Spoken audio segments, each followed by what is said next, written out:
Salut Rodolphe.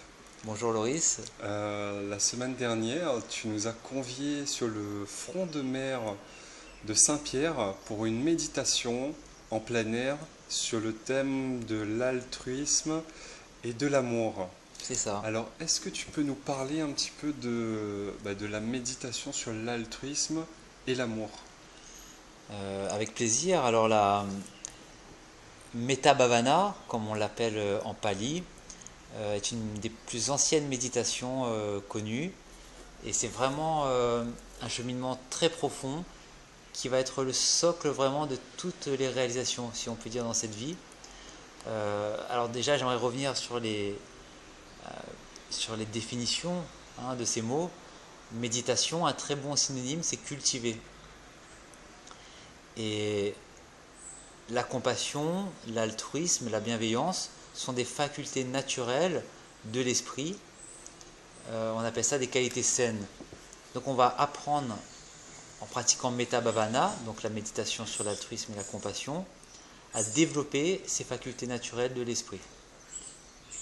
D'accord, donc développer, cultiver l'amour, cultiver la compassion grâce à cette méditation sur l'amour et la bienveillance. Exactement, c'est D'accord, vraiment faire preuve comme d'une hygiène mentale. d'accord, C'est-à-dire que de la même façon, on va se brosser les dents tous les jours, de la même façon qu'on va faire un peu de sport tous les jours, et bien de la même façon, il est possible d'entraîner son esprit à développer ses facultés positives pour plus de bonheur pour nous, mais aussi surtout dans le monde.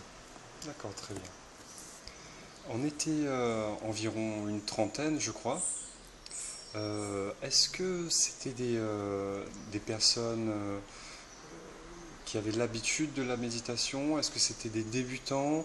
Est-ce que ce genre de méditation en plein air est ouvert au grand public? Ou est-ce qu'il faut avoir des aptitudes particulières à la méditation? Comment ça se passe? Alors d'une façon générale, on peut dire que la méditation est ouverte à toutes et à tous, dans la mesure où ces facultés naturelles que sont la bienveillance ou l'altruisme ou le chérissement des êtres sont des facultés qu'on partage tous. Nous avons tous dans notre esprit ces qualités-ci. C'est vrai que sur certains courants méditatifs comme Vipassana ou Samatha, il est préférable d'avoir quand même une certaine expérience.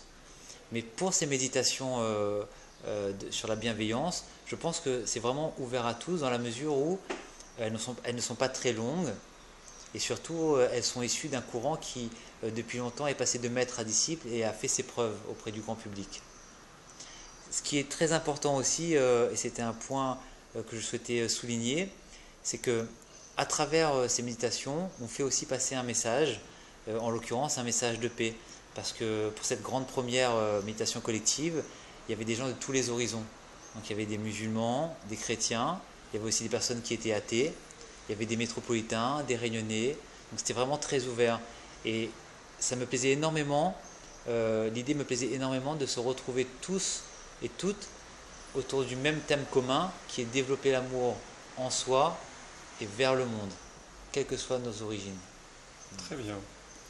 Et mis à part, c'est vrai qu'on cultive l'amour, la bienveillance bah, grâce à la méditation, mais est-ce que tu pourrais nous parler des différentes actions aussi qu'on peut mettre aussi, enfin cette hygiène de vie qu'on peut avoir tous les jours pour continuer à développer cet amour et cette bienveillance dans notre vie de tous les jours, quotidiennement, pour justement contribuer à cette paix dans le monde?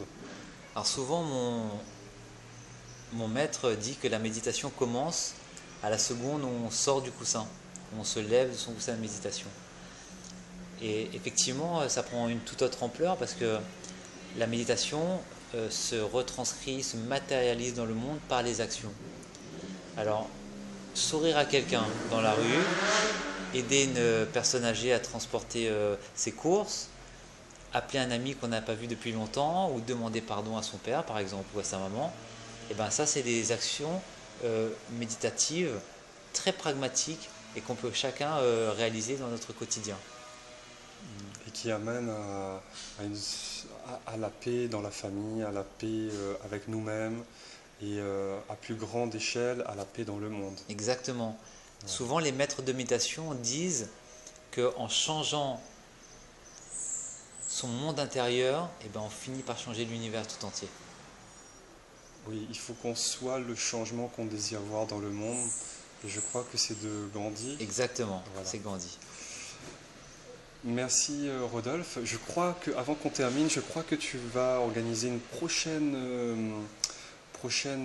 un prochain événement de méditation qui sera sur le thème De la joie. de la joie. Alors Alors, la est-ce que tu peux nous en joie, parler rapidement avant qu'on termine? la joie, c'est vraiment là aussi une faculté saine, naturelle de l'esprit qu'on partage tous. D'ailleurs, on a tous ce souvenir lorsqu'on éclate de rire, de toucher quelque chose de très vaste, très grand, très profond. Donc dans cette méditation qu'on appelle en anglais empathetic joy, donc la joie empathique, on va apprendre vraiment à se réjouir de tout ce qui fonctionne dans le monde et ne pas focaliser sur les choses qui ne fonctionnent pas, comme on a l'habitude malheureusement de le faire. Le simple fait d'être en bonne santé, d'ouvrir les yeux chaque matin, c'est déjà en soi un motif de réjouissance extrêmement profond et D'être en bénéfique. vie, de respirer. Exactement. Voilà. Merci beaucoup Rodolphe. Merci Donc, Loris. on donnera les informations pour la prochaine session méditation en plein air, j'imagine, En plein air. sur le site internet. Donc restez connectés et à bientôt. À bientôt, merci infiniment.